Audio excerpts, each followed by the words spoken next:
Good morning, students. Beta, we were on the chapter The Starting Point, and we have studied that how Milkha Singh was passionate about his vision to run and how he practiced after all the fatigue duty he did in the morning. Now, here comes the third event of his life which changed his life for good. Now, we are going to study about that event.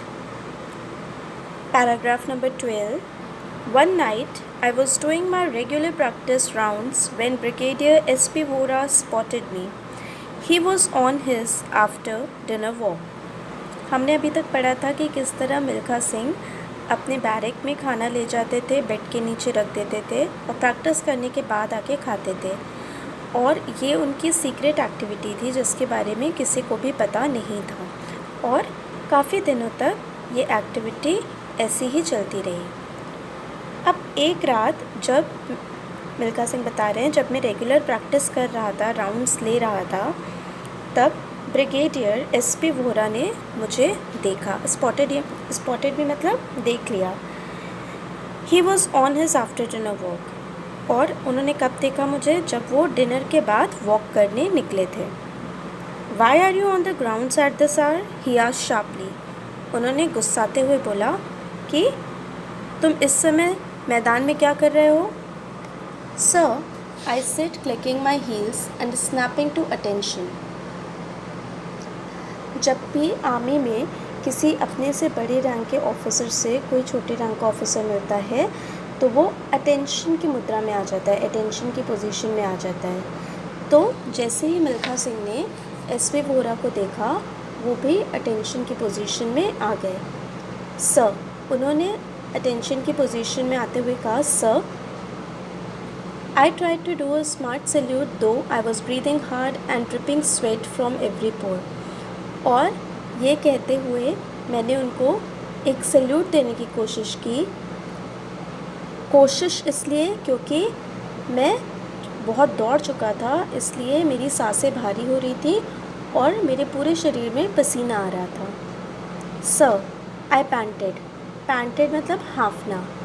मैंने हाँफते हुए कहा, sir, I am practising for the 400 metre race. मैं 400 metre race के लिए practice कर रहा हूँ। Practising? Why are you practising at this hour? He asked sounding a little astonished. Astonished मतलब आश्चर्यचकित। उन्होंने थोड़ा आश्चर्यचकित होते हुए पूछा, प्रैक्टिस कर रहे हो? इस टाइम पे क्यों प्रैक्टिस कर रहे हो? Because I don't have time to practise during the day sir, I replied quietly. और मैंने धीरे से उनको जवाब दिया, क्योंकि दिन में मेरे पास प्रैक्टिस करने का समय नहीं होता है सर। He stared at me. Stare मतलब बहुत ध्यान से देखना, घूरना। He stared at me, then nodded. Nod मतलब होता है सर हिलाना, अपना ऊपर नीचे की तरफ सर हिलाना। Then nodded and walked away briskly. उन्होंने मुझे देखा, अपना सर ऊपर नीचे हिलाया और तेज़ी से वहाँ से चले गए। ब्रिस्कली यानी तेज़ कदमों से वहाँ से चले गए। I felt quite relieved that I had been let off easily. और मुझे बहुत सुकून मिला कि मुझे कोई पनिशमेंट नहीं मिली और मुझे आसानी से उन्होंने छोड़ दिया, कुछ बोला नहीं। The meeting led to a series of actions that I had never anticipated यानी कभी कल्पना भी नहीं की होगी। और ये जो ब्रिगेडियर एसपी वोरा से मेरी मीटिंग हुई, इसके बाद मेरे सीरीज़ ऑफ एक्शंस यानी इसके बाद मेरे साथ ऐसे ऐसे इंसिडेंट्स हुए जिनके बारे में मैं कभी सोच भी नहीं सकता था। The next day the commander of my company told me that I did not have to do fatigue duty any more. अगले दिन मेरी कंपनी यानी मेरी जो यूनिट थी, उसके कमांडर जो हमें ट्रेन कर रहे थे, उन्होंने मुझे बताया कि मुझे अब रोज़मर्रा के थकाने वाले फटीग ड्यूटी जो रेगुलर काम है वो अब मुझे नहीं करना है। This gave me more time to practise. और ये जो मुझे काम से फुर्सत मिली, इससे मुझे प्रैक्टिस करने का ज़्यादा समय मिला। I was given better facilities. मुझे बेहतर सुविधाएं दी गई। A nutritious diet and special attention was paid to my grooming.